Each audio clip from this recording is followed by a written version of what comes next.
Merci beaucoup, merci pour cette invitation et donc merci à vous d'être présents.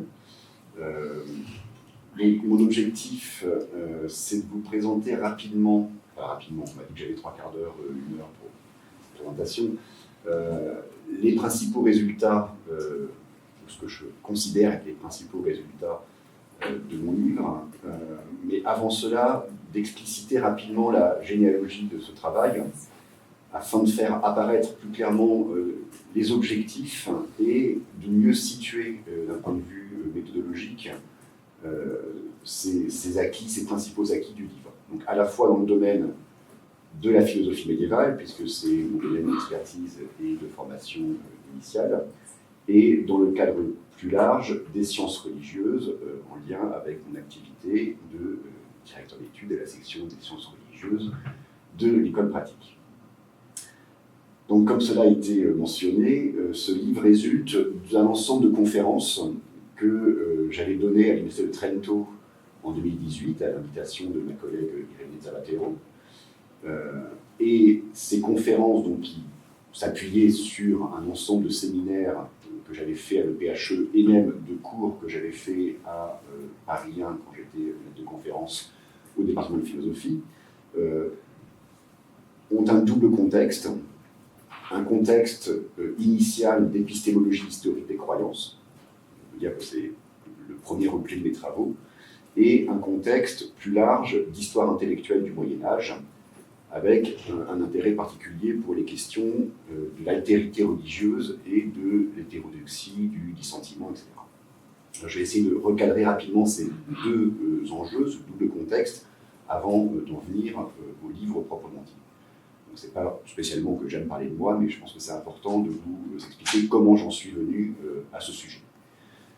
Alors, le premier groupe de travaux est ancien, puisqu'il remonte en fait à ma thèse de doctorat qui a été consacrée à l'épistémologie de Nicolas de Trécourt, donc un philosophe parisien des années 1330 assez atypique, assez hétérodoxe, qui a été condamné en 1346, et qui développait une épistémologie qui faisait une place importante à l'idée de probabilité et d'opinion.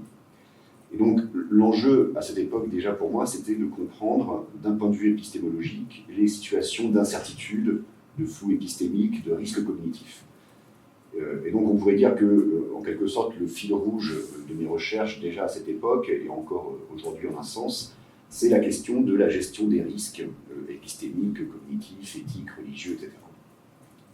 Alors, à l'époque, ma méthode consistait à lire principalement les textes de philosophie médiévale à la lumière des outils fournis par l'épistémologie anglo-saxonne, ce qu'on appelle la philosophie analytique. Donc, cette philosophie anglo-saxonne me fournissant des outils que je considérais comme utiles pour comprendre les textes médiévaux portant sur des questions de connaissance et de croyance. Et indubitablement, la méthode est féconde, je pense, mais dans un cadre plutôt restreint, c'est-à-dire dans le cadre de l'épistémologie comme théorie de la connaissance entendue comme acte de croyance judicative. Mais il m'est rapidement apparu que ces outils montrent leurs limites quand on essaie d'aborder les questions de croyance religieuse, notamment du fait de la minoration du problème de la dimension sociale de la croyance religieuse par la philosophie analytique classique. Alors, les choses sont en train de changer avec notamment le développement de l'épistémologie sociale, mais j'ai quelques réserves, disons, par rapport à cette épistémologie sociale, et en tout cas, je n'avais pas trouvé les outils dont j'avais besoin pour aborder les textes qui traitaient de croyances religieuses au Moyen-Âge. Donc, c'est de ce moment que date mon tournant que je pourrais dire socio-anthropologique et qui s'est appuyé pendant de longues années sur un séminaire que j'ai animé avec un collègue de Paris 1, Frédéric Fruteau, qui désormais est à l'UPEC, et qu'on avait appelé donc séminaire d'anthropologie comparée des croyances. Donc c'est de ce séminaire que résulte un article notamment que j'ai fait publier en 2017 dans la revue Socio-Anthropologie, où j'essayais de proposer une typologie des croyances qui permettent de prendre en compte à la fois la croyance au sens épistémologique du terme, donc comme adhésion à un contenu propositionnel, à une représentation, ce qui est la définition usuelle de la croyance, belief, dans l'épistémologie anglo-saxonne, mais également d'avoir un contexte plus large, en particulier qui permettait de mettre au jour la dimension que j'appellerais fiduciaire du concept de croyance, et qui souligne la part d'hétéronomie que véhicule la croyance, en particulier quand elle est une confiance garantie par un tiers. Et cet aspect de mes recherches en fait, continue parallèlement au deuxième enjeu que je vais présenter maintenant, puisque je suis en train de travailler actuellement à un livre sur la fides implicita, donc la foi implicite entendue comme délégation de croyance, le fait de croire à la place de quelqu'un. Je reparlerai brièvement sans doute de la fides implicita plus loin, puisque c'est lié à l'ensemble des questions que j'aborde dans le livre. Alors, ce premier ensemble de travaux s'est accompagné d'un autre groupe de travaux, de recherche, qui a pris place principalement dans mon séminaire à l'École pratique des hautes études, à partir de 2014, où j'ai cherché à élucider la formation médiévale du concept moderne de religion, donc concept moderne de religion qu'on peut définir de façon heuristique et provisoire comme un système de croyances et de pratiques doté d'une organisation institutionnelle et dédiée à la gestion du sacré. Vous aurez reconnu la définition de Durkheim, que je trouve assez intéressante quand on la restreint à l'Occident moderne. Donc, en gros, la question qui se posait, c'est la question du mode d'articulation de l'orthodoxie et de l'orthopraxie. Et ce qui m'intéressait, c'était de comprendre comment était apparu ce concept moderne de religion, que les spécialistes de religion antique, par exemple, refusent absolument, et quelle était la place dans un tel système donnée à l'altérité religieuse, voire à l'hétérodoxie, si on entend l'hétérodoxie donc comme déviance interne au système. Et donc c'est dans cette perspective que je me suis intéressé à la question de l'excuse du péché, et en particulier du péché d'infidélité. Donc à quelles conditions le fait de dévier par rapport à la foi, fidelitas, ça veut dire ça, voilà, racine de fides, fidelitas, donc à quelles conditions le fait de dévier par rapport, de s'écarter de la foi, peut être excusé, voire légitime. Et donc, de fil en aiguille, puisque tous ces débats sont liés au Moyen-Âge, j'ai rencontré la question de l'obligation de la conscience erronée, de la possibilité d'idolâtrie et des limites acceptables des formes particulières de l'hétérodoxie, notamment de l'hérésie. On en reparlerai tout à l'heure. Et donc cet ensemble de recherches qui a pris place dans les années 2015, 2016, 2017, donc avant ces conférences à Trento, m'ont conduit à une première thèse qui est vraiment constitutive de mon raisonnement et de ma démarche, et que donc je présente dans l'introduction du livre pour ceux qui l'ont déjà regardé, c'est que la religion chrétienne médiévale, et à mon sens ça vaut aussi pour l'islam médiéval, est une religion alétique, soteriologique et universaliste. Et cette triple configuration marque une rupture radicale avec les formes antiques et non occidentales de la religion, et elle explique en partie les transformations modernes de l'idée de religion. Alors je reprends ces trois éléments brièvement pour expliquer ce que j'entends par là. Donc d'abord une religion alétique, parce que la religion chrétienne médiévale repose sur la revendication d'un accès privilégié à une vérité d'ordre surnaturel et suprarationnel.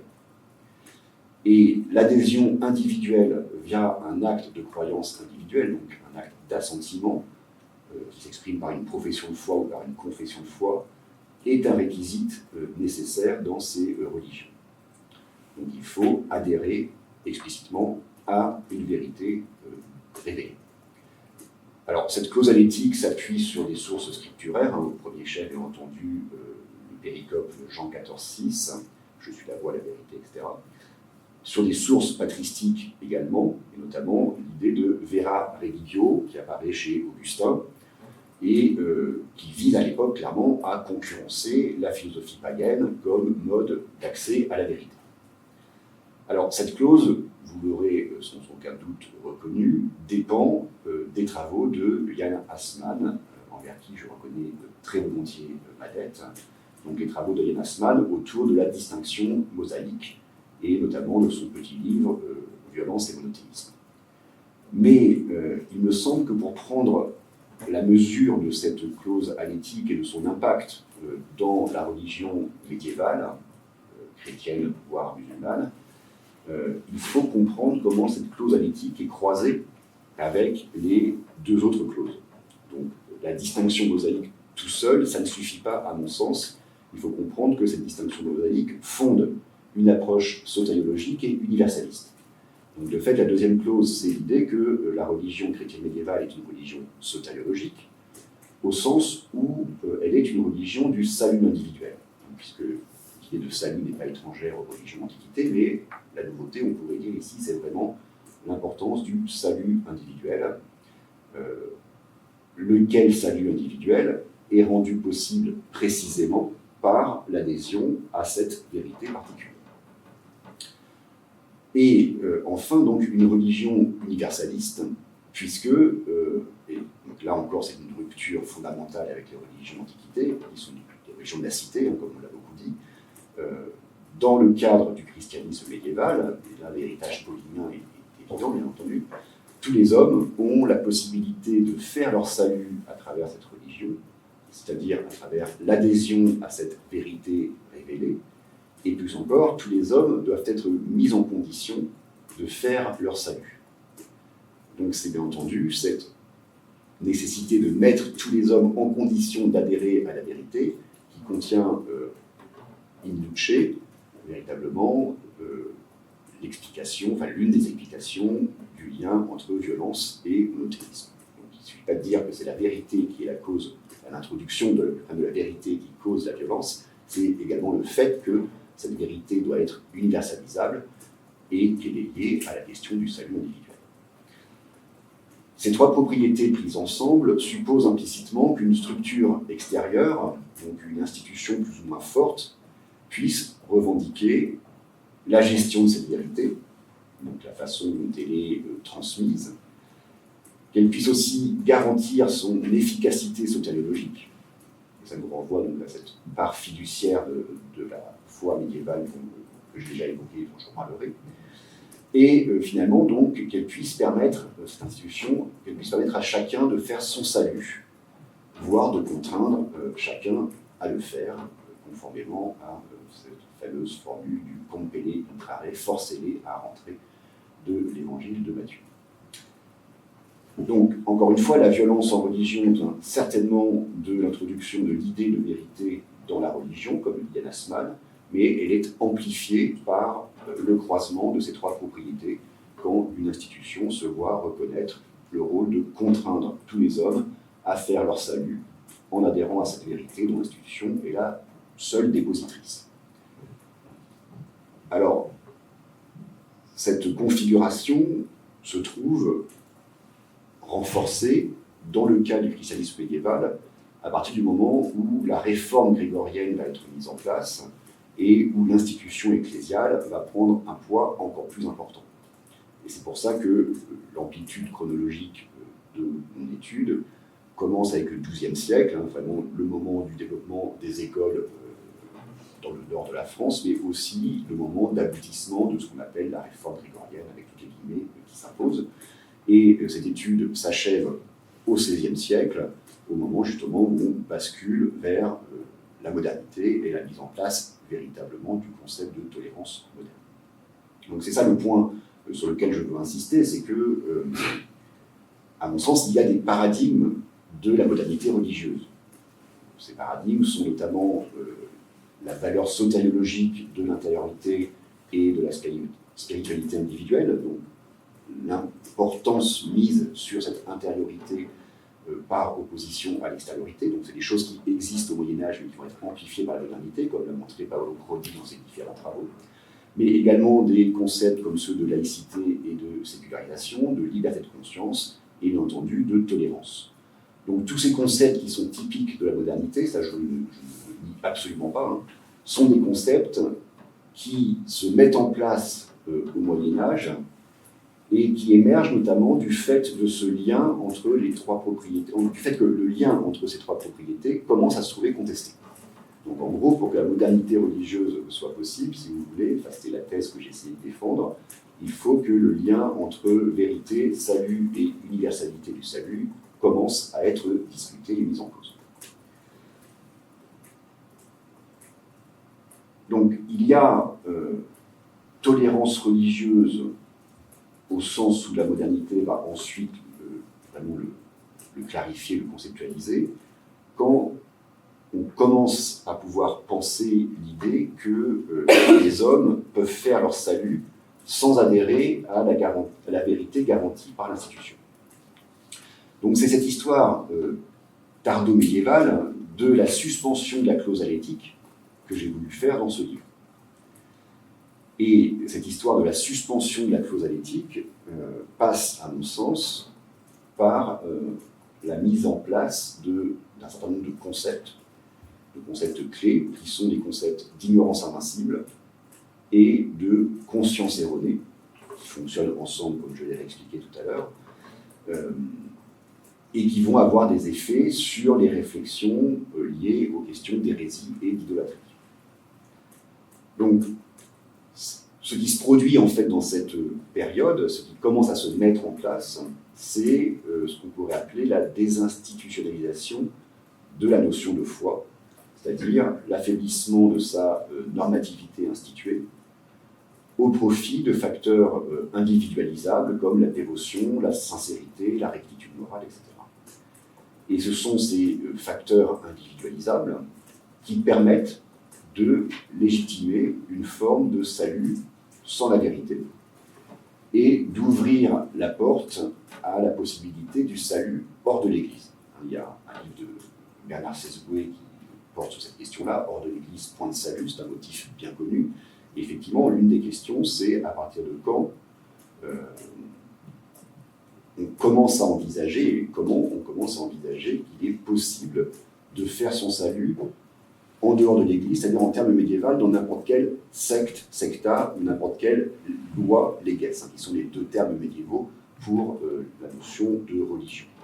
Et bien entendu, le paradigme de cette réflexion, c'est la fable des trois anneaux que vous trouvez dans le Décaméron de Boccace, notamment.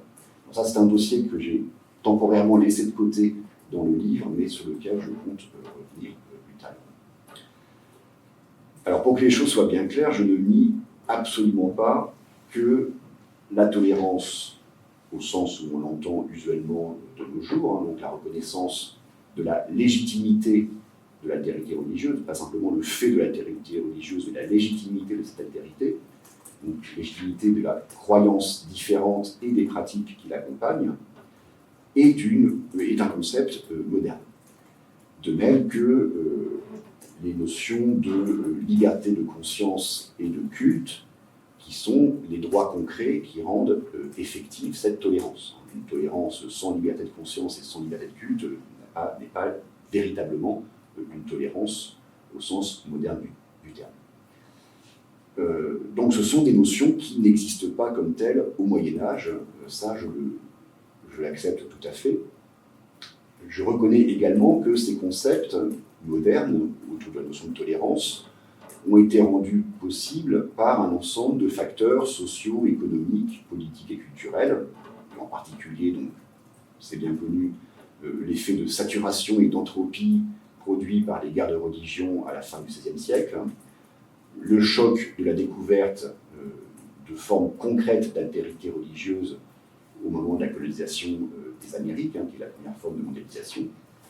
Mais en même temps, je défends une thèse d'histoire intellectuelle, et c'est sur ce point que je veux insister, c'est qu'il n'y a pas de surgissement ex nihilo en histoire des idées. Et donc, la thèse que je voulais, en quelque sorte, mettre en scène dans ce livre, c'est celle selon laquelle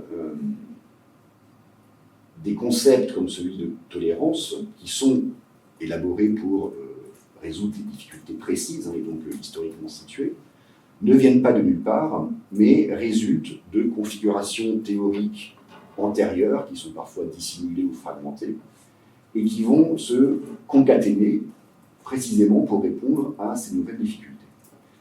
Et donc, le concept moderne de tolérance, pour le comprendre pleinement, il faut réaliser qu'il provient d'un ensemble de débats médiévaux sur lesquels on a pu capitaliser au XVIe, XVIIe et XVIIIe siècle, un ensemble de débats médiévaux autour de l'ignorance invincible et de la conscience erronée. Débats médiévaux qui étaient apparus pour résoudre d'autres types de problèmes, mais qui forment en quelque sorte la base de cette généalogie qui conduit jusqu'à la tolérance moderne. Donc, si vous voulez, c'est un peu, j'ai regardé tout à l'heure le livre de Macphail que je ne connaissais pas, qui est assez intéressant sur la question de l'athéisme et de la tolérance d'Erasme aux Lumières, enfin de la Renaissance aux Lumières, et c'est précisément ce biais historiographique que je voulais éviter, qui est le biais le plus fréquent, même s'il n'est pas toujours, enfin c'est pas tout le temps, mais c'est quand même le biais le plus fréquent, qui consiste à considérer la Renaissance comme un point de départ absolu. Donc on considère que la tolérance, la liberté de conscience, ça commence avec Erasme et Castellion, sans voir en fait que Erasme et Castellion en particulier dépendent complètement de ces débats médiévaux. Donc c'était, encore une fois, non pas dire que la modernité est médiévale, mais expliquer que la modernité ne surgit pas de nulle part et qu'on la comprend mieux quand on comprend quelle est sa part médiévale. Alors, quelle est cette part médiévale ? Ce que j'ai essayé de mettre en évidence, donc, c'est qu'il y a deux concepts clés qui jouent un rôle fondamental dans la suspension de la clause aléthique, qui est la condition de possibilité conceptuelle de l'apparition de la tolérance. Ces deux concepts principaux font l'objet des deux chapitres, les deux premiers chapitres du livre. Ce sont les concepts d'ignorance invincible et d'obligation de la conscience erronée. Alors, le concept d'ignorance invincible renvoie à l'ignorance que, malgré tous nos efforts, nous ne pouvons pas éviter. Et la question que se posent les théologiens à partir du XIIe siècle, quand ce concept apparaît, c'est de savoir si et jusqu'à quel point une telle ignorance peut excuser le péché, et en particulier, comme je le disais tout à l'heure, le péché d'infidélité et d'absence de foi. Alors, le contexte dans lequel ce concept apparaît, c'est le contexte de l'école de Laon, d'Anselme de Laon et de Pierre Abélard, et c'est le contexte de la mise en place d'éthiques qui accordent une place particulière à l'intention morale. Ça, c'est un point important qu'il faut garder présent à l'esprit. Alors, je ne vais pas rentrer dans le détail, mais simplement signaler, donner un exemple de l'usage de ce concept d'ignorance invincible. Et l'exemple le plus clair, on le trouve chez Pierre Abélard, donc ce théologien de la première moitié du XIIe siècle, qui meurt en 1142 et qui est actif à Paris dans les années 1130. Donc Pierre Abélard pose une question qui sera récurrente pendant tout le Moyen-Âge, qui est la question de la culpabilité des persécuteurs du Christ. Donc, est-ce que les Juifs qui ont persécuté le Christ, qui étaient perçus par ces persécuteurs, enfin par les Juifs comme un imposteur, et donc est-ce que ces Juifs qui ont persécuté le Christ en croyant plaire à Dieu en persécutant le Christ, peuvent être excusés, parce qu'ils ont voulu plaire à Dieu et ils ignoraient la nature divine du Christ. Alors Abélard propose une réponse radicale qui va être condamnée au Concile de Sens en 1142. Pour Abélard, dans la mesure où les Juifs n'ont pas méprisé Dieu, et le mépris de Dieu pour Abélard est la définition du péché, on pêche quand on méprise Dieu, les Juifs n'ont pas péché au sens propre du terme. Et Abélard précise, ils auraient davantage péché en agissant contre leur conscience, qui leur dictait d'agir ainsi, puisque, en agissant contre leur conscience, ils auraient méprisé Dieu. Donc, ils auraient agi contre leur conscience, qui est le lieu d'instanciation de la loi divine. Donc, du fait de leur ignorance de la nature divine du Christ, les Juifs, finalement, devaient persécuter le Christ pour ne pas mépriser Dieu, ne pas agir contre leur conscience. Alors, tout l'enjeu pour les théologiens ultérieurs, et en particulier dans les débats qui vont prendre place à l'université au XIIIe siècle, va être de défendre à la fois la validité générale du principe « l'ignorance invincible excuse le péché ». Donc, tout le monde s'accorde pour dire que si quelqu'un est totalement ignorant et qu'il commet un péché dans cette situation, il est excusable de son péché. Mais en même temps, tous ces théologiens vont s'efforcer d'en restreindre la portée pratique. développant l'idée que finalement l'application concrète de ce principe général est extrêmement limitée. L'idée sous-jacente, en effet, c'est que l'ignorance invincible rend l'action involontaire, par opposition à l'ignorance qu'on dit vincible, et qui renvoie aux situations où on décide de se maintenir dans l'ignorance, par exemple les cas de mauvaise foi. Dans le cas de l'ignorance invincible, c'est l'ignorance du vrai bien qui empêche d'agir correctement, et finalement, ce qui est sous-jacent dans l'ignorance invincible, c'est une sorte de raisonnement contrefactuel, que si on connaissait ce vrai bien, on agirait de façon à le réaliser. Mais comme on l'ignore absolument, on agit contre ce vrai bien. Et donc, le péché n'est pas imputable parce qu'il n'est pas voulu comme tel. On ne veut pas le péché, mais on veut quelque chose que l'on croit être un bien et qui n'en est pas un. Donc, pour restreindre la portée de ce principe, les théologiens scolastiques au XIIIe siècle vont s'efforcer de réintroduire la volonté dans les situations d'ignorance invincible afin d'en restreindre la portée. Donc, si l'ignorance invincible procède d'une faute antérieure, comme par exemple l'ébriété, vous êtes ignorant de quelque chose parce que vous étiez ivre au moment où vous deviez agir, vous n'êtes pas excusé. De la même façon, si votre ignorance invincible résulte d'une certaine négligence, d'un manque d'application à connaître le bien, l'excuse du péché n'est pas recevable. Donc, en particulier pour les théologiens médiévaux qui ont une perspective pastorale, l'idée c'est que si vous n'avez pas été assidu à la messe et que donc vous n'avez pas entendu les prêches du curé qui expliquent le dogme, vous ne pouvez pas alléguer votre ignorance du dogme. Donc, si vous croyez faussement qu'il y a 3 dieux, par exemple, parce que vous avez mal compris le concept de Trinité, et que vous avez mal compris ce concept parce que vous n'avez pas été assidu à la messe, vous ne pouvez pas évoquer une situation d'ignorance invincible pour excuser votre erreur. Donc, dans cette perspective, les théologiens, finalement, vont trouver un moyen de réimputer les fautes produites dans les situations d'ignorance à ses fidèles. C'est ce que montre notamment l'examen de 4 casus qui sont récurrents et qui mettent en scène les situations d'ignorance invincible.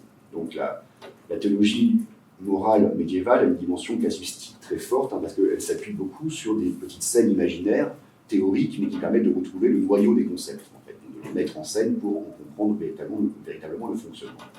Et ces 4 casus récurrents sont le casus de l'enfant sauvage, de la petite vieille, de l'hostie non consacrée et du diable transfiguré. Donc, casus de l'enfant sauvage, je vous les rappelle rapidement, c'est le casus d'un enfant baptisé, c'est important, puisque ça signifie qu'il a la foi infuse, qui est élevé sans contact avec la foi chrétienne, dans une forêt ou dans une prison de païens. Et la question qui se pose, c'est s'il meurt sans avoir été éduqué, sans avoir été enseigné, sans qu'on lui ait enseigné le dogme, est-ce qu'il peut être sauvé par son seul baptême et son mode de vie vertueux. Donc on présuppose que l'enfant sauvage a eu un mode de vie vertueux fondé sur la seule raison naturelle. Donc la question c'est, est-ce que l'ignorance invincible du dogme, puisque le dogme suppose un enseignement que l'enfant ne pouvait pas recevoir, permet finalement de faire son salut par des moyens strictement naturels. Le deuxième casus est un peu différent, c'est le casus d'un prélat, donc un prélat qui est lui-même hérétique, mais sans le dire, et qui enseigne une hérésie à une petite vieille, donc, symbole de simplicité et de croyance naïve au Moyen-Âge. Donc cette petite vieille croit l'hérésie qu'on lui enseigne, car elle considère que ce prélat est le légitime représentant de l'Église. Donc la question c'est, est-ce qu'elle est damnée? Alors déjà, est-ce qu'elle doit être condamnée pour cette hérésie par l'Église orthodoxe? Et est-ce qu'elle peut être damnée si elle meurt pour cette hérésie que lui a enseigné un prélat hérétique?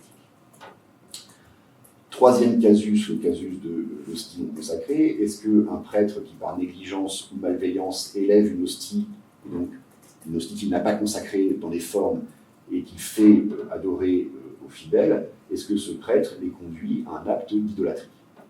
Vous pensez adhérer au corps du Christ, dans le contexte du dogme de la transubstantiation, mais en fait, vous adorez juste un morceau de pain, c'est-à-dire une créature, donc vous êtes idolâtre.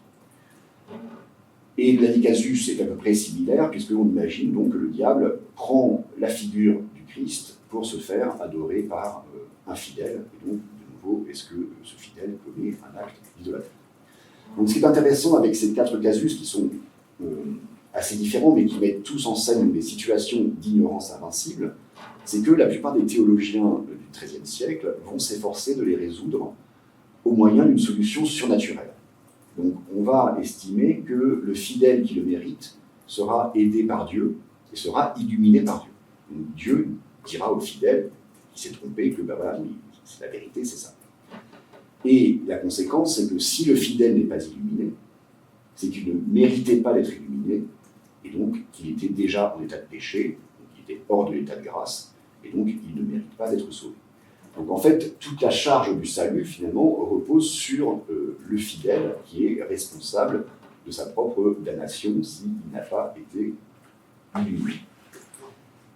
L'un des premiers qui va rompre de façon explicite avec cette solution surnaturelle de l'illumination, c'est le dominicain Robert Olcott, au XIVe siècle, donc, qui est une figure récurrente de mon livre, parce que c'est vraiment une figure assez radicale dans ses propos, et en même temps une figure qui va avoir une certaine importance comme autorité négative dans les débats scolastiques de la fin du Moyen-Âge, donc jusqu'au XVIe siècle, et encore au-delà, dans les débats de la seconde scolastique, donc du XVIIe jusqu'au XVIIIe siècle. Alors, il est présent comme autorité négative au sens où c'est l'autorité que tout le monde va citer pour la critiquer. Mais du coup, ses thèses sont connues. Donc c'est quelqu'un d'assez important pour ces 2 raisons.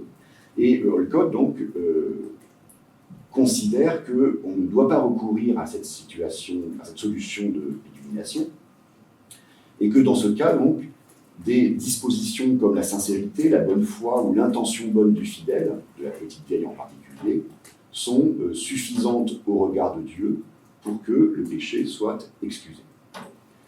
Donc Olcott en vient à formuler clairement qu'il est possible de faire son salut tout en croyant quelque chose de faux. Donc c'est ça le point important, en particulier avec le casus de la petite vieille et, dans une autre mesure, les 2 casus de l'idolâtrie. L'idée, c'est que pour Olcott, on peut tout à fait produire un acte méritoire en croyant faussement un dogme. Donc, la suspension de la clause à l'éthique et la légitimité des croyances fausses, en quelque sorte, est rendue possible par la place qui est donnée à cette bona fides, à cette bonne foi ou la sincérité, l'intention bonne du fidèle. Donc, c'est vraiment ça qui m'a intéressé chez Olcott, c'est que c'est la première manifestation vraiment très claire de la suspension de la clause à l'éthique dans les débats sur l'ignorance invincible. Alors, toutes ces réflexions sur l'ignorance invincible vont accompagner et, à bien des égards, encadrer le second problème de notre histoire, donc qui occupe le 2e chapitre, et qui est, à mon avis, le concept le plus important, qui est le concept de l'obligation de la conscience erronée. Alors, il faut juste rappeler que le concept de conscience au Moyen-Âge est un concept absolument central, mais extrêmement ambigu, du fait de sa porosité à différentes traditions. Donc, le concept de conscience se construit d'abord dans un contexte, enfin un héritage patristique et biblique. Alors, quand je dis biblique, c'est en fait principalement paulinien et évangélique dans une moindre mesure, mais ce n'est pas un concept de l'Ancien Testament. Héritage patristique et biblique qui fait de la conscience le point de contact entre l'âme et Dieu. Donc la conscience, c'est le lieu de la présence de Dieu en l'homme, dans une perspective résolument morale, et c'est dans cette perspective que les pères de l'Église, et notamment quelqu'un comme Grégoire le Grand, vont développer une métaphore extrêmement connue et qui s'est largement diffusée, qui est la métaphore de la conscience comme tribunal. Donc la conscience accuse le pécheur, elle le tourmente par les remords de la conscience, ou alors elle apaise le pécheur et lui fournit la tranquillité de la bonne conscience ou de la conscience pure. Donc c'est ce premier point qui est important, c'est le tribunal de la conscience qui est lié à cette idée de conscience comme lieu de contact entre Dieu et l'homme. Mais parallèlement à cette tradition néo-testamentaire et patristique, il y a une autre tradition plus philosophique, influencée lointainement par Aristote, qui va se développer au XIIIe siècle principalement, à partir du XIIIe siècle, et qui fait de la conscience un acte de la raison pratique, et plus précisément, en fait, la conclusion du syllogisme pratique. Donc la conscience, c'est le jugement qui ordonne une action à partir de l'application d'un principe moral général à un cas particulier. Donc le principe moral général, il est connu par une forme très particulière de conscience qu'on appelle la syndérésis au Moyen-Âge, qui est la connaissance générale inadmissible des principes moraux. Donc c'est l'application de ces principes à un cas particulier dans un syllogisme pratique qui va ensuite produire un ordre en vue d'agir de telle et telle façon. Donc, en particulier, c'est la thèse de Thomas d'Aquin. Pour Thomas d'Aquin, la conscience, c'est un acte de la raison pratique.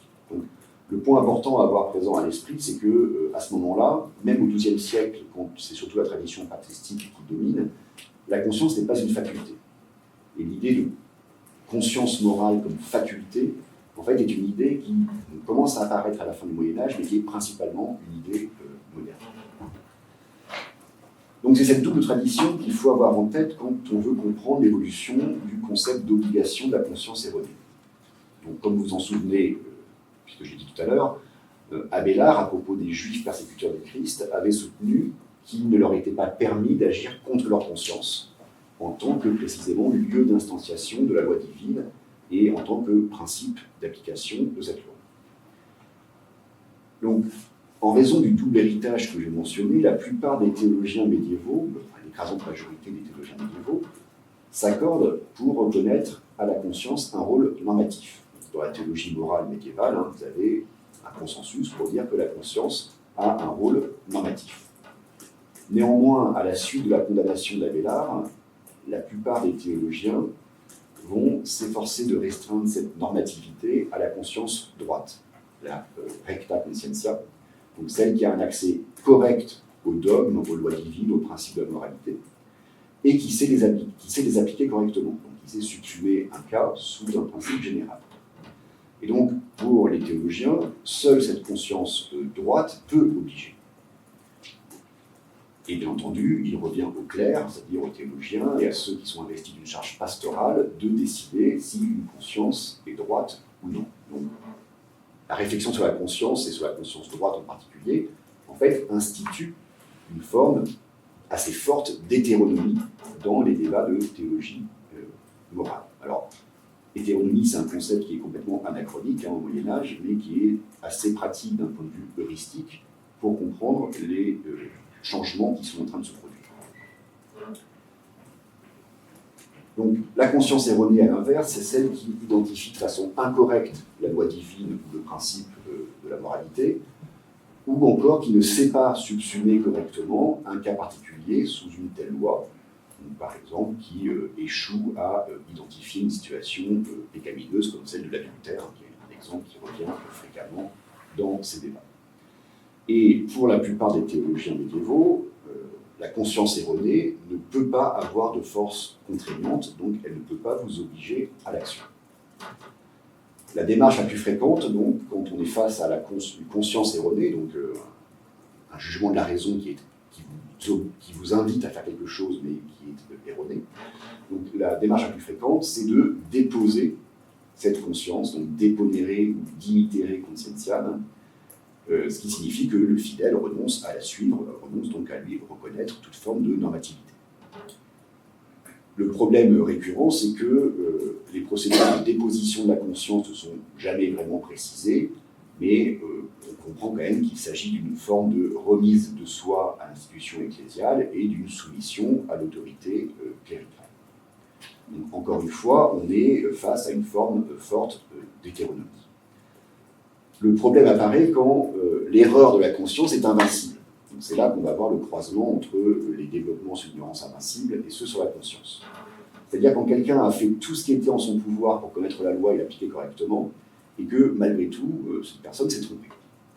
Donc la question qui se pose, c'est est-ce que cette personne qui est dans l'incapacité de savoir qu'elle est dans l'erreur, ne peut pas déposer sa conscience toute seule, en tout cas, doit suivre cette conscience erronée et sera excusé du péché qu'elle aura commis en situation d'obligation de la conscience erronée. Alors, c'est dans cette perspective que Thomas d'Aquin va introduire une thèse radicale, qui est la thèse de l'obligation de la conscience erronée de façon invincible. Pour Thomas d'Aquin, c'est important, c'est la conscience erronée de façon invincible et elle seule qui oblige. Donc pour Thomas, la conscience erronée de façon invincible oblige absolument, celui qui s'opposerait à cette conscience commettrait un péché, mais elle oblige uniquement tant qu'elle dure, c'est-à-dire tant qu'on n'a pas réalisé que cette conscience était erronée ou tant que quelqu'un d'autre ne nous a pas dit que votre conscience était erronée. Donc pour Thomas, en fait, l'enjeu, c'est de réduire la part d'hétéronomie dans l'approche de la normativité de la conscience, en faisant véritablement de la conscience le lieu d'instanciation de la loi divine et de cette relation directe à Dieu. Donc, la conscience erronée doit être suivie non pas parce qu'elle produirait un acte moralement bon, voire méritoire, mais parce que mépriser sa conscience, c'est mépriser Dieu. Donc, pour Thomas, c'est très clair que l'action qui est produite en suivant une conscience erronée, de façon invincible, ne peut pas être une action méritoire. Ça, c'est le point sur lequel il insiste. Et ce n'est même pas une action bonne, mais vous êtes dans une situation où si vous contreveniez à votre conscience erronée, le péché commis serait encore plus grand. Alors, la rupture thomiste ne va pas être acceptée tout de suite, en fait. Il y a une résistance assez forte à la position de Thomas sur l'obligation de la conscience erronée.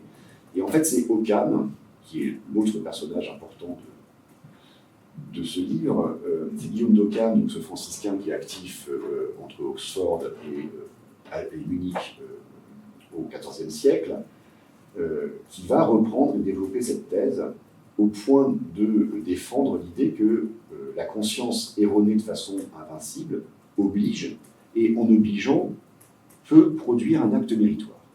Donc vous pouvez mériter en suivant une conscience qui est erronée de façon invincible. Et donc, on arrive au point fondamental, l'extension de l'autonomie de la conscience, qui finalement va se placer au-dessus de l'institution ecclésiale, lui donne une puissance normative nouvelle qui permet d'expliquer la suspension de cette clause aléthique, parce que c'est ça que l'on cherche, et à quel moment cette clause aléthique dont je vous ai parlé est suspendue. Et donc, pour Occam, c'est précisément dans ces situations d'obligation de la conscience erronée que la clause aléthique est suspendue. Et donc, dans ce cas, effectivement, la sincérité de celui qui croit faussement peut permettre de produire des actes méritoires. Alors, cette thèse de Guillaume d'Occam va là aussi être très largement contestée, mais également reprise de façon souvent plus ponctuelle. Alors, elle va être reprise par Robert Olcott, sur ce point, la relation est assez nette, mais elle va être reprise aussi de façon plus discrète, plus mesurée par des théologiens importants comme Cardali ou Jean Gerson, qui sont actifs à Paris à la fin du XIVe siècle. Donc, malgré la résistance générale aux thèses de Guillaume d'Occam, dans une moindre mesure de Thomas d'Aquin, le motif de l'obligation et de l'excuse de la conscience erronée, couplé au motif du facere codestinse, donc faire tout ce qui est en soi, faire tout son possible, va se diffuser au point que, dans certains cas précis, l'erreur méritoire des lamiques va être reconnue. Rassurez-vous, j'ai presque fini, mais je ne pensais pas être si long. Donc, simplement, très rapidement, ce que je veux souligner, c'est que à la fin du Moyen-Âge, au fin XIVe, XVe et début XVIe siècle, l'autonomie de la conscience va se développer et les débats sur l'obligation de la conscience erronée contribuent à cette diffusion, à ce développement des réflexions sur l'autonomie de la conscience morale. Et ce développement est facilité, bien entendu, par la faillite de l'institution ecclésiale qui était manifeste au moment du grand schisme. Donc, même si le grand schisme a trouvé une solution juridique et ecclésiologique avec le concile de Constance et de Bâle, malgré tout, ça laisse des traces intellectuelles dans les débats des théologiens. Alors la question qui se pose est de savoir ensuite jusqu'à quel point on peut faire valoir cette autonomie de la conscience, fût-elle erronée, et la suivre éventuellement contre les préceptes de l'Église dans des cas extrêmes d'hétérodoxie. Donc c'était l'enjeu du dernier chapitre, qui abordait les questions d'hérésie et d'idolâtrie, pour essayer de comprendre comment, dans ces débats sur l'hérésie et l'idolâtrie, les acquis des discussions sur l'ignorance invincible et l'obligation de la conscience erronée étaient réinvestis.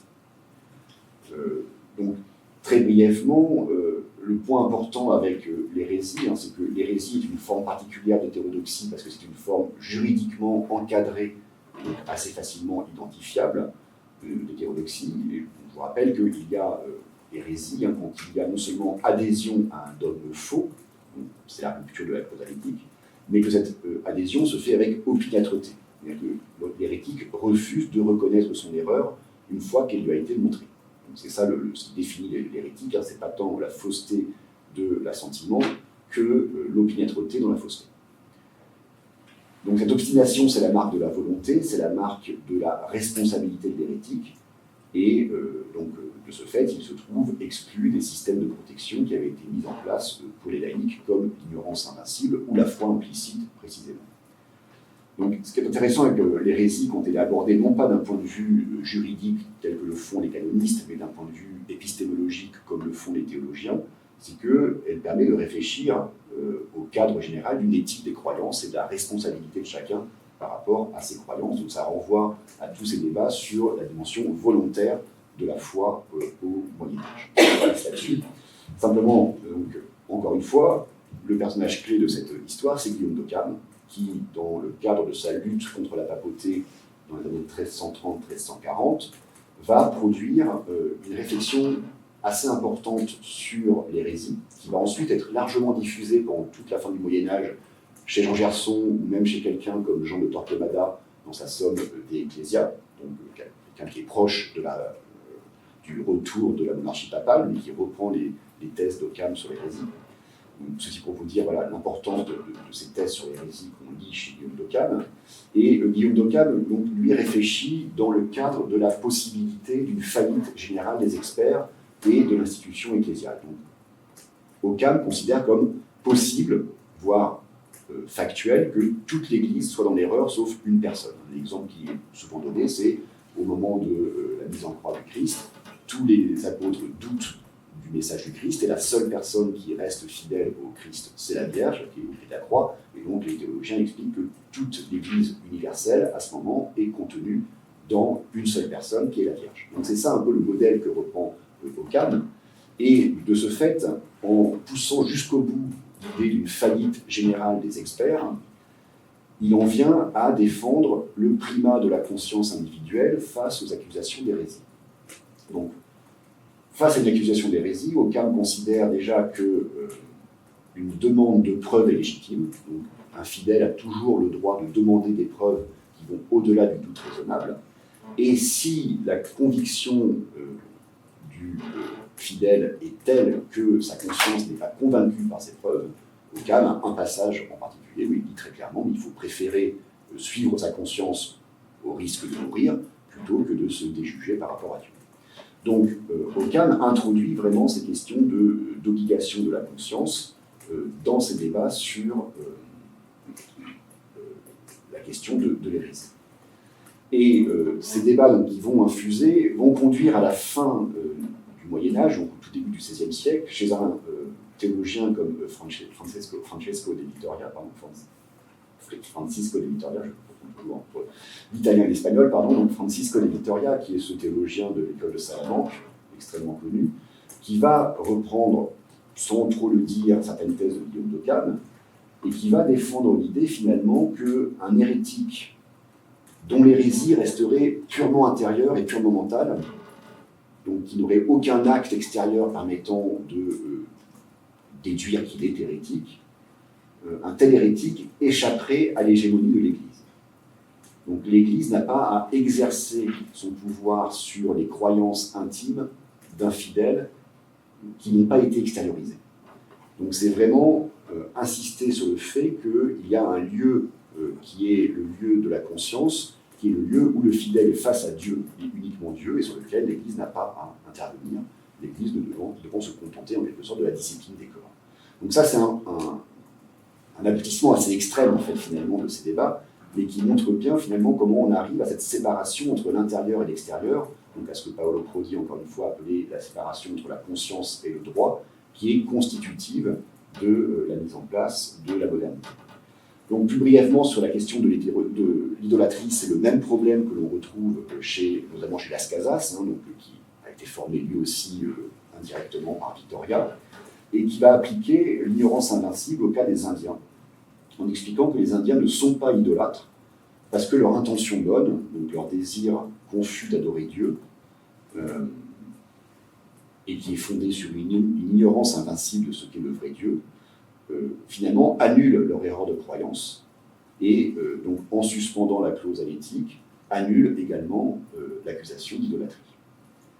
Donc là encore, c'est une position extrêmement minoritaire qui va être largement critiquée, mais elle témoigne de la mise en place de nouvelles formes de réflexion sur ce qu'est un acte de dévotion, sur ce qu'est un acte de dévotion dans la religion chrétienne, et qui insiste donc, davantage que sur la pratique, sur l'attitude intérieure du fidèle. Donc si vous voulez, en fait, pour revenir à des textes de philosophie plus connus, je ne sais pas quelle est votre formation aux uns et aux autres, mais ce que j'avais essayé de faire ici en partie, c'était de comprendre un peu d'où venait la thèse de Hobbes, extrêmement connue, que vous trouvez dans les chapitres 40 à 43 du Léviathan, où Hobbes distingue très clairement le culte qui est renvoyé à l'autorité du prince et la vraie religion qui est renvoyée à l'intériorité et à la relation avec Dieu, la relation intérieure avec Dieu. Donc cette dichotomie radicale que l'on lit chez Hobbes, en fait, a une histoire qui remonte au minimum à l'école de Salamanque et qui s'enracine en fait dans tous ces débats sur l'ignorance invincible et l'obligation de la conscience erronée. Donc voilà, pour conclure, si vous voulez, l'enjeu de mon livre, c'était de montrer que au Moyen-Âge, les conditions de possibilité intellectuelle et conceptuelle de l'idée de tolérance se mettent en place progressivement. Donc l'apparition du concept moderne de tolérance a été préparée par des débats de théologiens qui n'avaient pas en tête la question de la tolérance, mais qui avaient d'autres questions en tête qui ont conduit à fournir les outils intellectuels nécessaires pour penser la notion moderne de tolérance. Donc, dans ce cadre, l'enjeu, c'était véritablement de faire une place à la pluralité, donc de faire une place à la légitimité de l'erreur dans certaines conditions, d'où le titre est-il permis de se tromper, qui en fait reprend plus ou moins le titre italien qui était la possibilità dell'errore, qui avait en fait un défaut, c'est que il a une dimension trop épistémologique et pas assez morale, alors que l'enjeu de mon travail est vraiment dans le domaine de la théologie morale. Mais voilà, je voulais rester proche en fait de ce titre. Et donc l'idée fondamentale, c'est vraiment que à un moment, on considère qu'il est possible de faire son salut sans la vérité, quand celle-ci est remplacée par la sincérité. Et ce changement conceptuel est ce qui va débloquer finalement la possibilité de la tolérance, c'est-à-dire de la reconnaissance du pluralisme religieux, donc de la liberté de conscience, mais également de l'ensemble des libertés qui l'accompagnent. Donc encore une fois, mon enjeu, la thèse que je défends, c'est vraiment une thèse d'histoire intellectuelle sur la notion de conditions de possibilité conceptuelle, c'est-à-dire sur la façon dont, à un moment, quand les conditions sociales, culturelles et politiques le permettent, la concaténation de problèmes et de concepts conduit à produire un nouveau concept. Donc dans le cas de tolérance, en fait, on a un transfert sémantique qui est fondé sur ce changement conceptuel, puisque il faut être conscient que la notion de tolérance existe au Moyen-Âge, le terme de tolérance existe, on parle de tolerantia, et on se demande en particulier si on doit tolérer les hérétiques. C'est une question récurrente dans les débats théologiques du Moyen-Âge.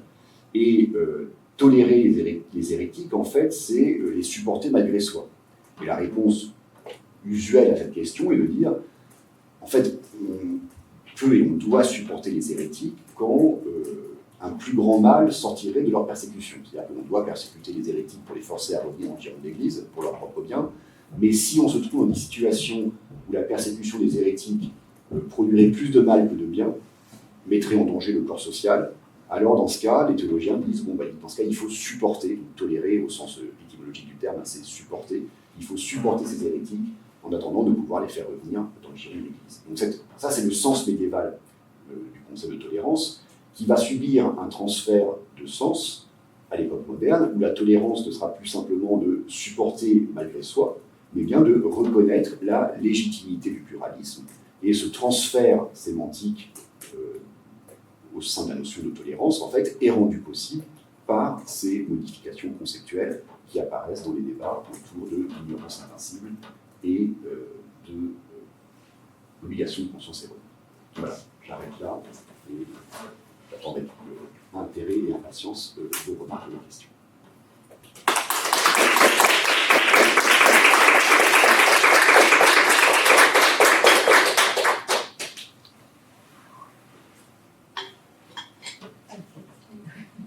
Alors, moi, je pense que vous avez plutôt une question axée histoire, mais je pense surtout à la fin du XIVe siècle. On est dans une période où il y a une discursive, beaucoup de discours autour de la figure du prince. Et je voulais savoir comment ça a été pris en compte dans les débats théologiques de l'époque, parce que je pense à l'œuvre quand même emblématique de Philippe de Mézières, Le songe du vieil pèlerin, où justement il y a quand même une approche de comment accompagner le prince dans un meilleur, jusqu'à un meilleur gouvernement, dans l'optique de mener la croisade contre les infidèles. Donc justement, on sent qu'il y a quand même l'envie d'un accompagnement justement avec les miroirs au prince, tout autant, pour avoir fait la lecture de quelques extraits, j'ai pas forcément l'impression qu'il y a non plus un jugement sur justement la question de la conscience du prince. Est-ce qu'on peut partir du principe que le prince peut être hérétique, au moins questionner cette question-là, enfin questionner ce concept-là, sachant qu'en plus, à la fin du XIVe siècle, on a Charles VI qui sera Charles le Fou. Et donc il y a aussi cette question de, est-ce qu'on part du principe que la conscience chez le prince est innée, c'est-à-dire qu'il y a obligatoirement ce lien avec Dieu, mais ça me paraît quand même assez tôt, parce qu'on n'est pas encore dans l'absolutisme du roi, mais justement en plus dans un échec du parlementarisme, donc c'est trop tôt. Donc comment ça a été posé par les théologiens de l'époque aussi? Alors, merci, c'est une question importante, mais assez vaste et finalement qui était un peu parallèle à ce que j'essaie de faire. Parce que moi, je suis resté vraiment dans les débats de théologiens sur le laïque classique. Parce que c'est vrai que, comme vous le dites, en fait, le prince pose des problèmes différents, notamment parce que dans le cas du roi de France, c'est loin du Seigneur. Et comme vous l'avez dit, avec la littérature des miroirs des princes notamment, il y a une volonté en fait de former la conscience du prince, et ça c'est vraiment des termes qui apparaissent, hein, de former la conscience du prince pour qu'il règne en appliquant les principes, des lois qui soient conformes aux lois de Dieu, avec cette articulation entre justement dans un contexte de hiérarchie des normes où les lois divines sont toujours supérieures aux lois humaines.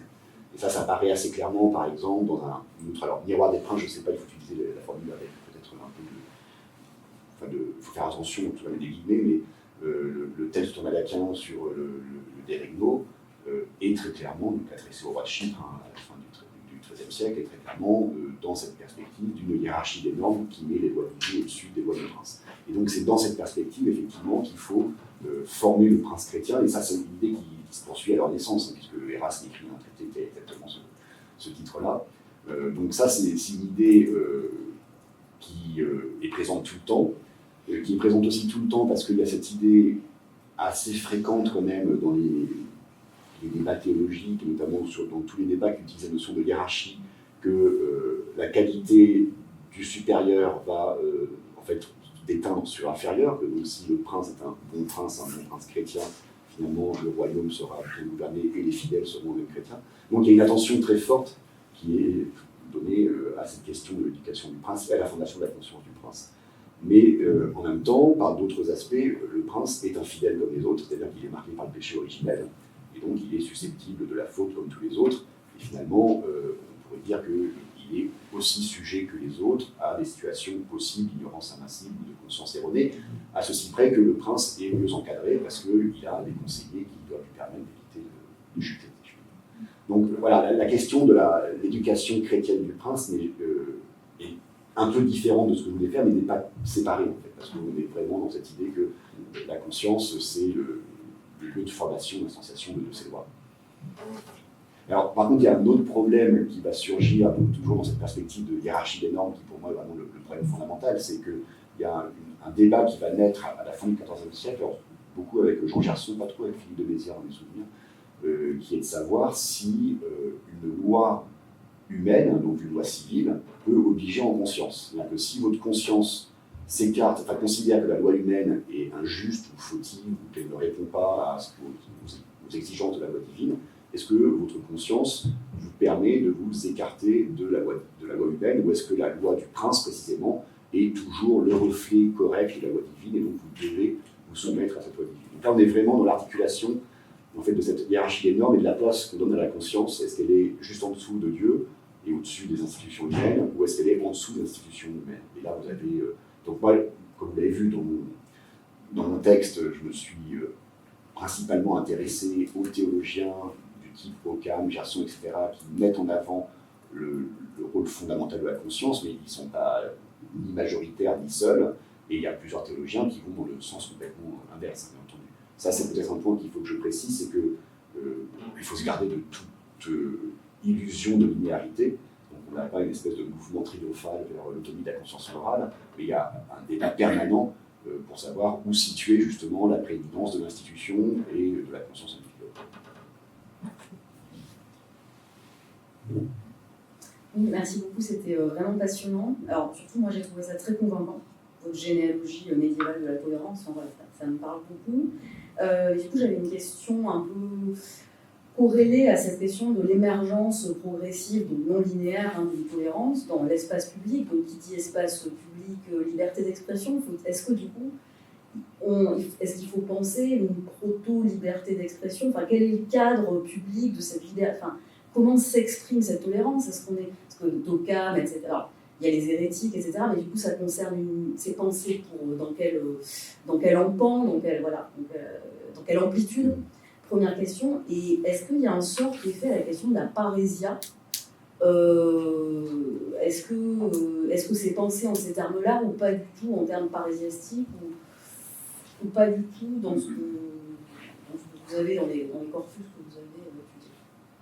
Alors, je réponds d'abord à la deuxième question qui va être plus rapide. Non, effectivement, moi, j'ai pas l'impression qu'on soit dans ce type de débat autour de la parésia. Mais c'est pas trop une perspective que j'ai cherché à creuser. Donc peut-être que c'est moi qui ai un biais, en fait, donc il faut peut-être aller revoir.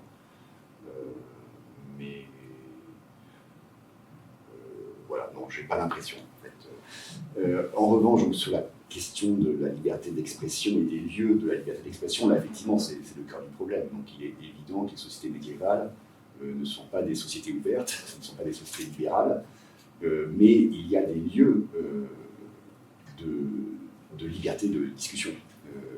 La thèse est bien connue, la thèse de Bellarmine est bien connue, qui essaie de montrer que l'origine de la démocratie, c'est dans certaines pratiques de l'Église, notamment les pratiques monastiques, parmi d'autres.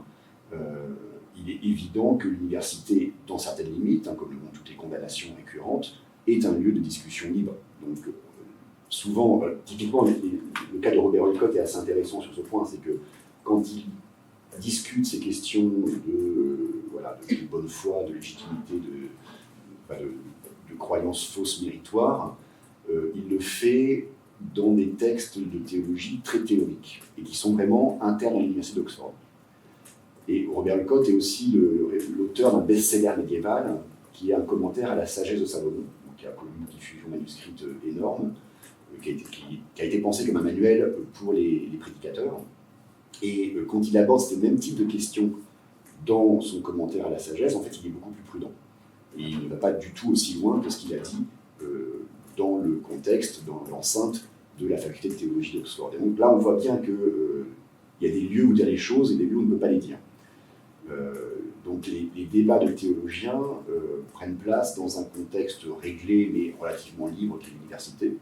Mais encore une fois, donc, toutes les condamnations qui émaillent l'histoire de l'université médiévale montrent bien qu'il faut toujours faire attention à ce qu'on dit malgré tout. Mais Olcott n'a jamais été condamné, par exemple.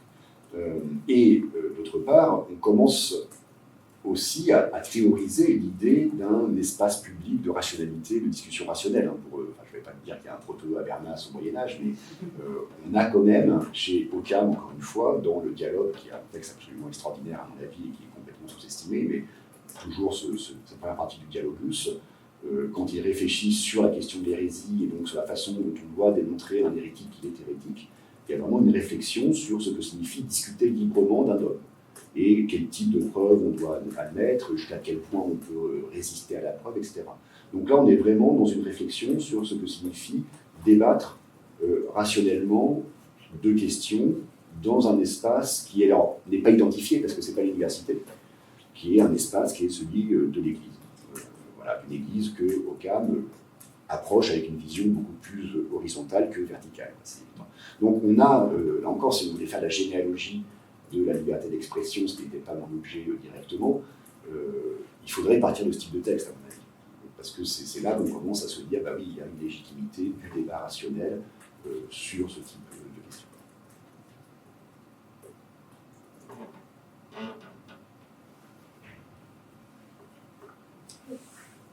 Je m'interroge sur l'association de la tolérance et du pluralisme dans votre présentation.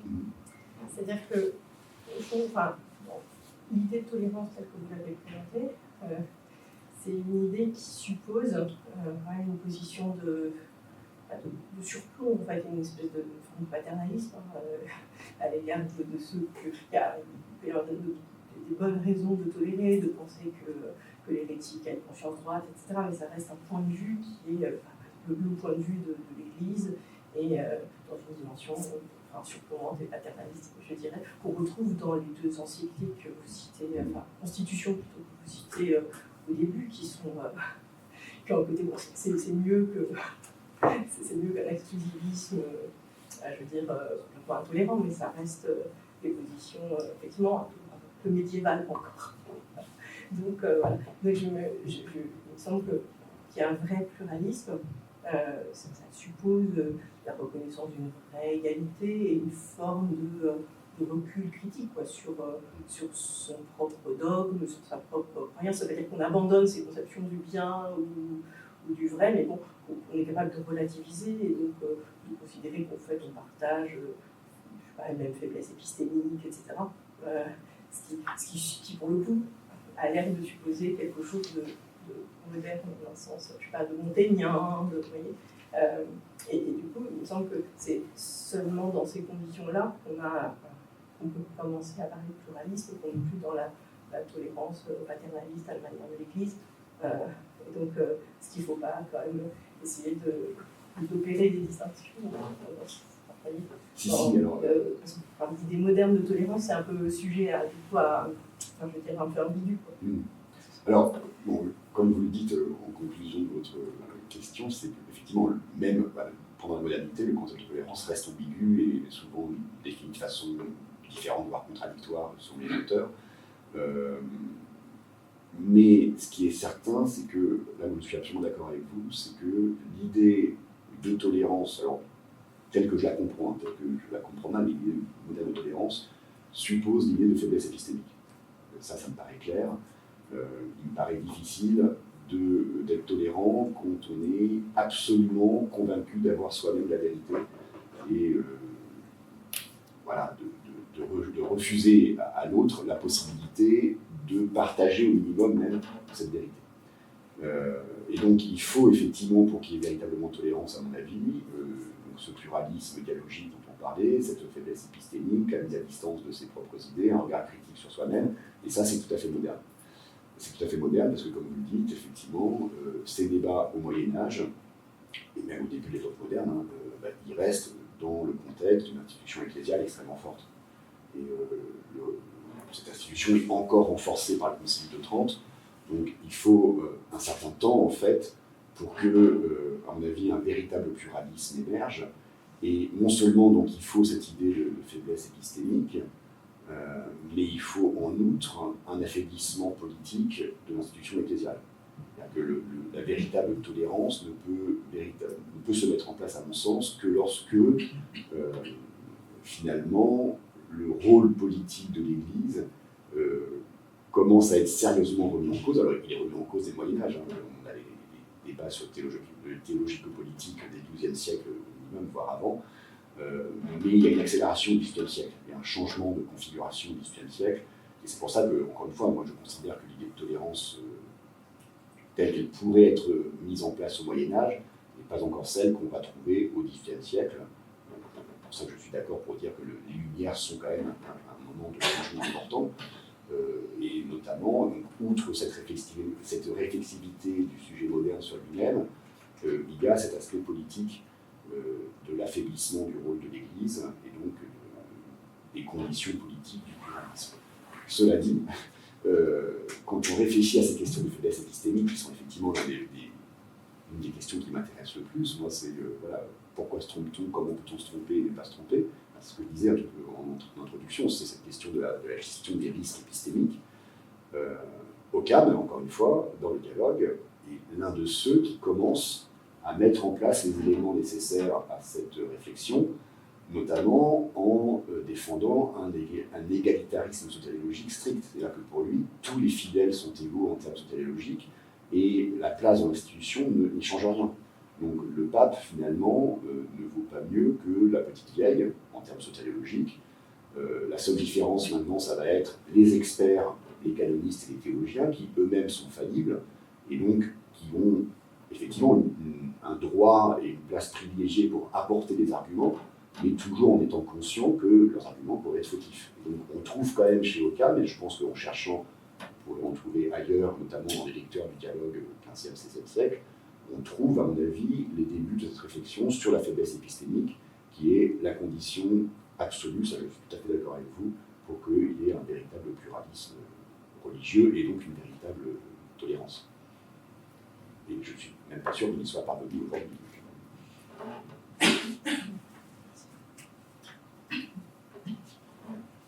J'ai une question sûrement assez simpliste, mais par rapport au concept le rapport entre ce glissement sémantique de tolérance et le concept au XIe siècle de double vérité de chez Boissy et Thomas d'Aquin qui théorisait qu'il y avait donc pas une seule vérité théologique, mais aussi une vérité philosophique qui est liée à tous les enjeux d'Aristote. Et est-ce que du coup, ce glissement sémantique il est aussi lié au même contexte du concept de double vérité, pardon. Alors, le concept de double vérité, il y a un très beau livre de Luca Bianchi qui fait le point sur cette question-là. C'est un concept extrêmement complexe auquel on a fait dire beaucoup trop de choses. Donc il faut être assez prudent en fait quand on l'aborde. Chez Thomas d'Aquin, par exemple, c'était clair. Au Boissy d'Assise, c'était un peu moins clair, mais chez Thomas, c'est très clair. Il n'y a qu'une seule vérité, c'est Dieu. Et donc la vérité voilà, peut éventuellement être abordée de plusieurs façons, mais la vérité, c'est celle de Dieu, donc de la théologie. Donc après, on peut avoir des formes d'argumentation qui conduisent à défendre des approches différentes, mais Thomas d'Aquin ne dira pas qu'il y a deux vérités qui coexistent, une philosophique et une théologique. Boès de Dacy, bon, je suis moins spécialiste, je le connais moins bien et c'est plus compliqué. Donc tous ces débats, enfin toutes ces questions interviennent en plus dans un débat très particulier qui est le débat sur l'éternité du monde. On peut considérer effectivement qu'il y a un pluralisme épistémologique qui repose sur cette idée qu'il y a une pluralité des formes de vérité et d'accès à la vérité qui va se mettre en place progressivement avec Boès de Dacy et puis d'autres figures après au XIVe siècle, comme Blaise de Parme par exemple.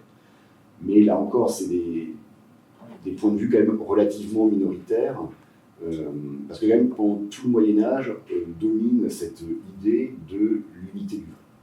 Et l'unité du vrai parce que la vérité c'est Dieu. Donc sur ce point quand même, ça reste vraiment un motif incontournable, malgré certains changements chez certains philosophes, moins souvent des théologiens, voilà, qui vont réfléchir sur les formes d'accès au vrai. Donc, voilà, du coup, pour répondre à votre question, le contexte de ces débats sur la double vérité est quand même assez différent du contexte des débats sur la tolérance, parce que la tolérance se développe plus dans des contextes de théologie morale et de droit canon, donc qui ne sont pas ceux de la double vérité finalement. Vous avez, si vous voulez, d'un côté le champ au sens bourdieusien des philosophes, de la faculté des arts et de certains théologiens, Et de l'autre, vous avez vraiment les questions qui se développent, alors aussi avec une théologie, mais dans une perspective plus pastorale. En fait. Donc voilà, donc ça contribue à former un milieu, bien entendu, mais c'est quand même deux questions qu'il faut distinguer, je pense. Et la question n'est pas du tout simpliste, au contraire.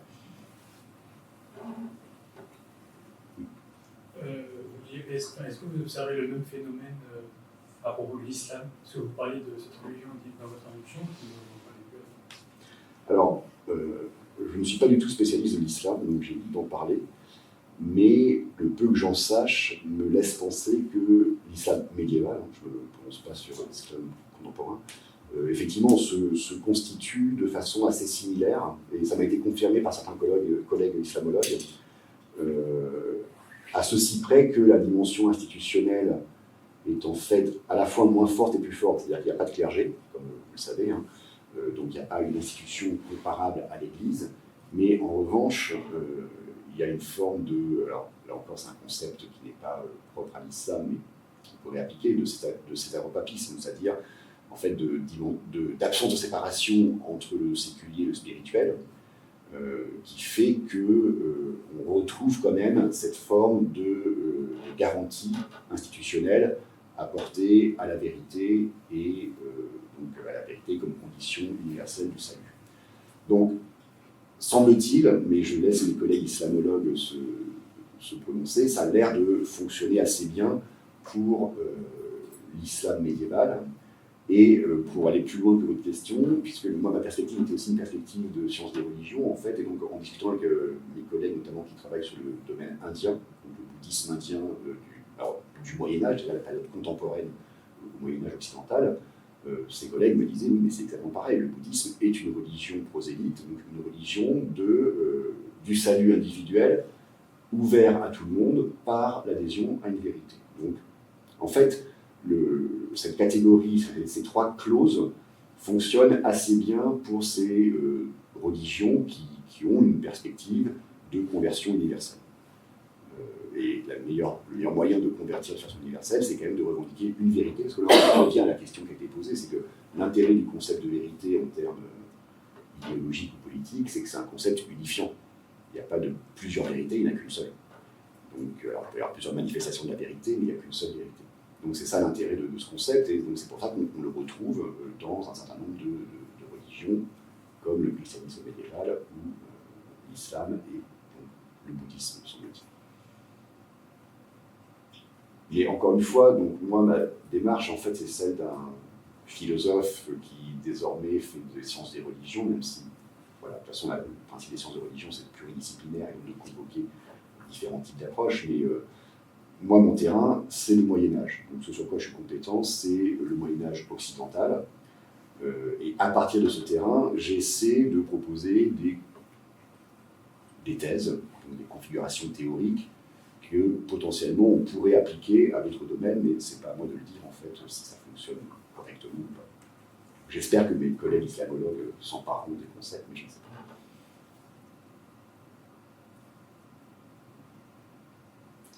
Comment est-ce que vous pensez l'émergence de cet espace européen, on peut dire, de tolérance, avec l'avènement de la réforme? C'est un peu le non-dit de votre exposé. Comment ça s'articule, puisque, je pense à Eckhart, notamment, qu'on a pu voir comme un peu dans la lignée de Luther. Est-ce que c'est un moment de la tolérance s'effondre, ou au contraire, elle est intériorisée par la réforme? Enfin, comment vous pensez ça? D'implication dans ma question, j'entends bien, ça peut, voilà, on peut discuter pendant des heures, mais... Déjà, je mettrais un bémol sur la notion d'espace européen. D'accord. C'est-à-dire qu'il faut se méfier d'un biais, comme je le disais à l'instant, c'est que moi, mon terrain, c'est l'Europe. Donc je pars de l'Europe. Ça ne veut pas dire qu'on ne pourrait pas trouver potentiellement d'autres types de discours similaires, peut-être en Chine ou je ne sais pas où. Voilà, donc je ne dis pas que la tolérance est une idée européenne, mais en revanche, je dis simplement que les débats sur la tolérance ont trouvé un terreau favorable en Europe au Moyen-Âge grâce à la structure universitaire. Et alors maintenant, pour répondre à la question sur la réforme, j'ai des réserves face à la thèse la plus commune, qui consiste à dire que la réforme est consubstantielle à l'idée de tolérance et accompagne le développement de l'idée de tolérance. En fait, c'est une question très compliquée. On trouve de la tolérance chez certains protestants et on trouve le refus absolu de la tolérance chez d'autres. Et l'attitude même de Luther est tout à fait parlante, puisque au début, quand il a besoin de soutien, il est quand même plutôt sympa avec les hérétiques. Et puis, quand il a menacé son pouvoir, il considère qu'il faut épauler les hérétiques comme le faisaient les catholiques. Et Servet, on sait bien, a été brûlé par Calvin à Genève. Donc, il n'y a pas de lien consubstantiel, naturel entre la réforme et la tolérance. En revanche, la réforme agit comme un accélérateur de la mise en place de la tolérance moderne, précisément parce que, alors ça pose un autre problème, qui est de savoir quel est le lien entre la réforme et ces théories marginales au Moyen-Âge, dont on pourrait parler Descartes, on pourrait parler aussi de Wycliffe et de théologiens nominalistes que j'ai cités, théologiens nominalistes que Luther vomissait, mais dont il s'est quand même inspiré. Et donc, c'est manifeste que, de ce point de vue, en fait, par certains aspects, les théologiens réformés ont mis en évidence ces éléments qui étaient assez épars au Moyen-Âge. En fait, que moi j'ai rassemblé dans mon livre, mais qui sont quand même épars dans une littérature assez immense. Et donc, à ce titre, la réforme est aussi un accélérateur intellectuel de tolérance, sans qu'il y ait de lien privilégié avec la tolérance au sens moderne du terme, puisque il suffit de voir en Angleterre, on a le cas des persécutions anti-protestantes et anti-catholiques selon la nature du souverain. Donc il n'y a pas de lien. En fait, tant que la religion chrétienne revendique un accès absolu à l'unique vérité, de toute façon, la suspension de la causalétique reste toujours à la fois précaire et très limitée. Donc avant les Lumières, on pourrait dire, il est extrêmement compliqué de considérer qu'il y a des formes achevées de tolérance. Oui. Est-ce que ce principe de tolérance qui émerge, il concerne seulement l'Église au sens de la communauté de fidèles, ou ça va aussi s'intéresser aux Juifs au Moyen-Âge? Alors les Juifs posent un vrai problème pour les théologiens chrétiens. Vous avez vu que les Juifs servent de modèle à Abélard, mais ils constituent vraiment un problème théologique, parce que le débat sur le peuple déicide, etc., commence à apparaître dans la patristique, et il est un peu présent dans la littérature carolingienne, et c'est vraiment Abélard qui invente ce problème des Juifs persécuteurs du Christ, qui en fait un problème philosophique et conceptuel, donc un problème où on peut faire émerger des questionnements conceptuels. Et ce problème ensuite va être repris pendant les 3 siècles qui vont suivre, notamment par Thomas d'Aquin ou par Duns Scotus. Et Duns Scotus, dans une perspective plutôt, les Juifs sont inexcusables. Et ça renvoie en fait, au-delà de ce seul problème, ça renvoie au statut qu'on accorde aux Juifs dans l'Église, enfin par rapport à l'Église, pas dans l'Église, mais par rapport à l'Église. Et notamment, donc, certains théologiens au Moyen-Âge considèrent qu'il faut protéger les Juifs parce qu'ils sont les témoins de ce qui s'est passé au moment de la venue du Christ. C'est une thèse qu'on trouve chez Bernard de Clairvaux, par exemple. Et que, voilà, en principe, à la fin, au moment de la fin du monde, les Juifs se convertiront et reconnaîtront la vérité du christianisme.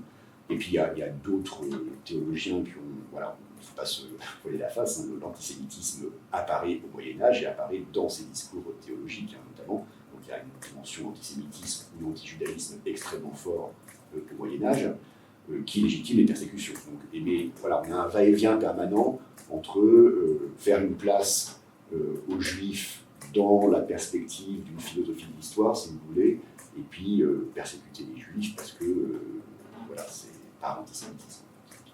Donc, il n'y a pas de réflexion vraiment sur la tolérance due aux Juifs. Donc, il y a, en dehors de ces cas, donc, sur les persécuteurs du Christ. Bon, là, il y a vraiment des travaux très importants de certains collègues comme Zalman Rothstein ou Kersoussan qui ont vraiment travaillé.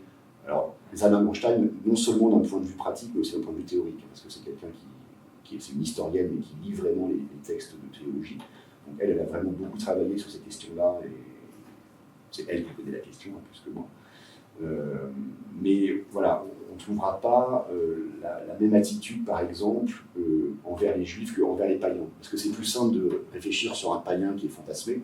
En fait, quand on réfléchit de façon très théorique à cette question de tolérance chez les théologiens au XIIe, XIIIe et XIVe siècle, on parle de païens qui n'existent plus, finalement, qu'on ne connaît pas. Donc, c'est juste un modèle littéraire, et c'est pour ça que la découverte, la conquête de l'Amérique pose un vrai problème aux théologiens, parce qu'ils réalisent d'un seul coup que ce qui était un casus pour eux, donc un objet de débat théorique, et qui portait en fait sur les païens de l'Antiquité, est confronté à une nouvelle situation où il y a de véritables païens.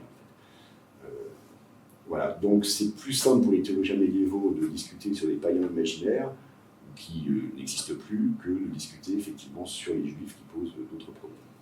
Alors en revanche, chez les musulmans, il n'y a quasiment aucune tolérance, parce que les musulmans, pour plein de raisons, et là il y a pas mal de textes aussi, il y a un anti-islamisme assez fort chez les théologiens médiévaux, mais là parce qu'on est dans une situation de confrontation directe.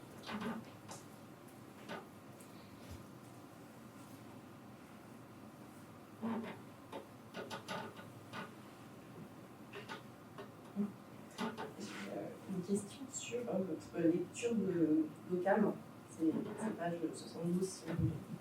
Enfin, mais je vous en souviens sans doute. Non, c'est juste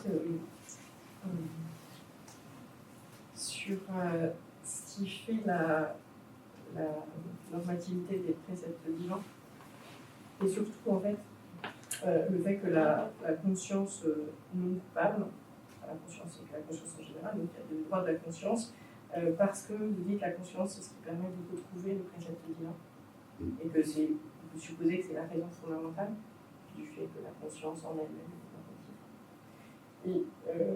Et je me demande si vous seriez d'accord pour dire que chez Occam, il y a peut-être une normativité de la conscience morale qui ne vient pas de la reconnaissance de l'origine divine. Enfin, de fait, les préceptes sont ce qu'il fallait, les dictamina de la conscience sont ce qu'ils sont, probablement parce que Dieu les fait être ce qu'ils sont à l'origine. Mais je veux dire, en un sens, par exemple, précisément pour un païen, même s'il est fantasmé, il y a des sages qui obéissent à leur conscience et qui n'ont pas besoin de savoir quelle est l'origine de la conscience pour s'y conformer de manière valide. Et dans ce cas-là, la source de ce qui fait que c'est normatif, c'est simplement que la raison commande, mais il n'y a pas de raison supplémentaire. Voyez. Et donc, est-ce que vous pensez que on pourrait considérer qu'il y a aussi cette normativité brute, directe, qui ne passe pas par la reconnaissance de l'origine divine en fait, de la conscience chez Occam? Moi, c'est ce qui me semble, mais oui. Je reconnais que c'est compliqué, que les textes ne sont pas tous convergents. Alors, je suis d'accord, en fait. Ça pose la question, en fait, du degré d'augustinisme d'Occam, et de savoir, dans le débat sur est-ce que les païens ont eu des vraies vertus ou pas, Occam se situe du côté Augustin ou pas Augustin. Moi, je suis d'accord avec vous pour dire que, en fait, ce qui compte, effectivement, c'est la normativité de la raison, puisque la conscience est une forme de la raison, enfin, un acte de la raison. Et donc, c'est la raison qui est universelle, qui permet de reconnaître les principes de la moralité. Alors, effectivement, je n'ai pas en tête de texte précis où Occam dirait que reconnaître en plus que ces principes ont une origine divine produirait un gain de normativité. En revanche, et là c'est un texte que vous connaissez aussi bien, voire mieux que moi, si on fait une analogie avec sa théorie des vertus, on sait qu'il ajoute la vertu héroïque au-dessus des vertus cardinales, avec cette idée finalement que la vertu héroïque, c'est la vertu des chrétiens. Donc c'est la reconnaissance de la dimension divine de cette pratique des vertus qui va apporter un niveau supplémentaire. Donc si on raisonne par analogie, et c'est vraiment par analogie, parce qu'Occam ne le dit pas, parce que je suis tout à fait d'accord avec vous, on pourrait aller dans le sens sur lequel, pour Occam, effectivement, le sage chrétien, finalement, aurait un plus par rapport au sage païen, parce qu'il saurait que les principes que sa raison lui fait connaître sont des principes qui, en fait, ont une origine divine. Voilà, je ne sais pas si c'est une lecture avec laquelle vous seriez d'accord, mais disons, ça me paraîtrait assez cohérent avec le projet général de Guillaume d'Occam. Et un surcroît, mais du coup, telle sorte qu'il y a déjà une forme de moralité. Oui, il y a, alors, Simplement dans. on pourrait dire de façon brute, et là encore anachronique, il y a une morale laïque pour Occam, ça je serais d'accord. On peut dire qu'effectivement, ce n'est pas par soi la reconnaissance de l'origine divine qui fonde l'acte moral, ça c'est sûr. Mais comme ça, c'est vrai qu'en même temps, il y a des passages où on a des raisons d'obéir à la conscience parce que Dieu nous demande d'obéir. Et après, il y a le problème du contexte de production de ces textes, c'est-à-dire qu'on a les textes universitaires d'Oxford, les questions 7 et 8, dont je traite ici, où vous travaillez aussi. Et puis il y a le dialogue, en fait, qui a une approche complètement différente, mais qui là se situe d'emblée dans l'Église. De toute façon, l'approche est un peu biaisée, on pourrait dire, en fait, dans ce cas-là, où la situation est encore plus claire, je trouve, dans le dialogue. Mais c'est vrai que si on en reste aux quelques textes universitaires où Occam aborde ces questions-là, moi je considère qu'il défend complètement la possibilité du païen vertueux, ou même. Alors, athée vertueux, c'est un problème plus de la philosophie moderne que de la philosophie médiévale, mais disons qu'on pourrait s'en approcher.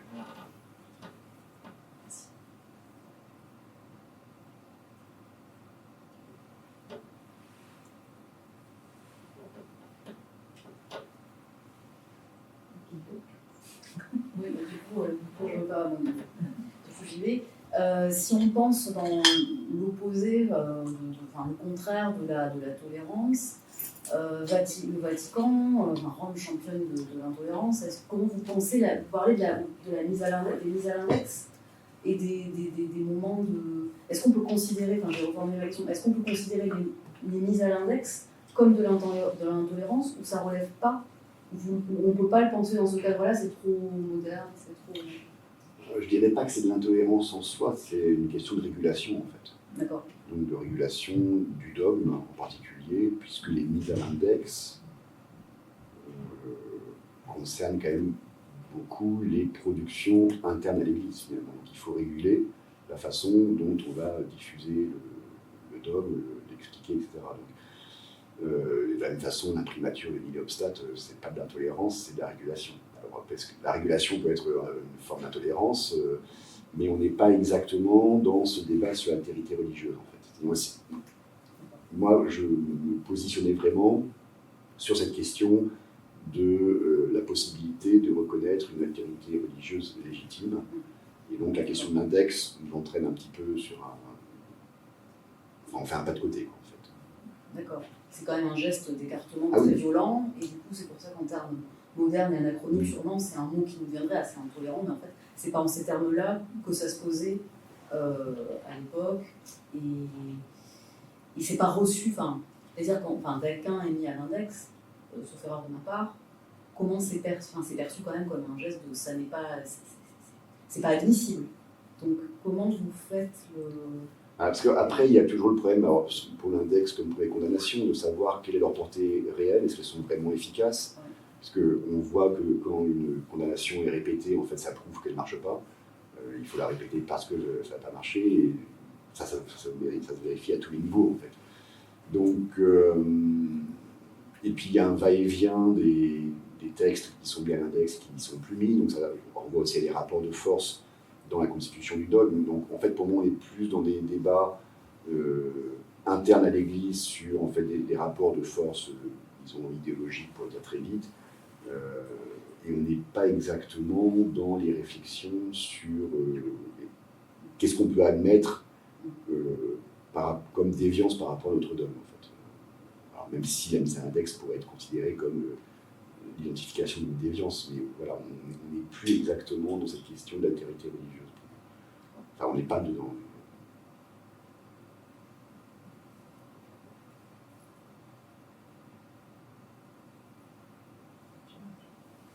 Je ne veux pas monopoliser,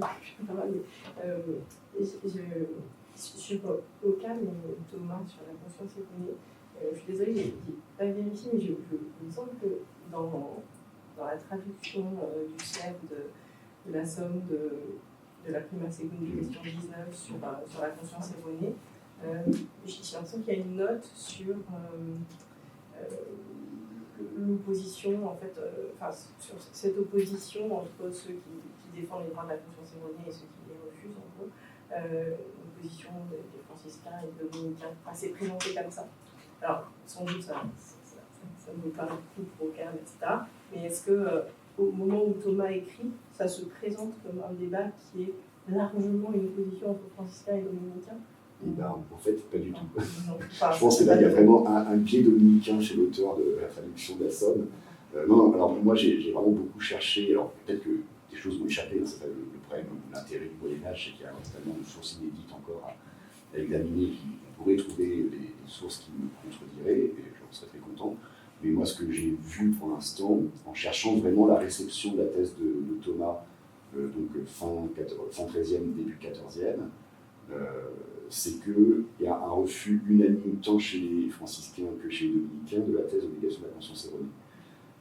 Donc les dominicains ne sont absolument pas favorables à cette thèse, et les changements proviennent donc d'une part de Guillaume d'Occam, franciscain, et d'autre part de Thomas Strasbourg, qui lui est un augustinien. Donc moi j'ai l'impression qu'il n'y a aucun lien avec les ordres religieux, autant sur d'autres questions comme justement le salut enfin, est-ce qu'il faut baptiser les Indiens avant de les catéchiser, etc. Là, il y a très clairement une opposition franciscain-dominicain. Autant sur cette question de l'obligation de la conscience erronée, je n'ai pas vu de marqueur d'ordre religieux, en fait. Mais encore une fois, on pourrait trouver peut-être des textes dominicains encore inédits, mais les collègues à qui j'en ai parlé n'avaient pas non plus de texte dans ce sens-là.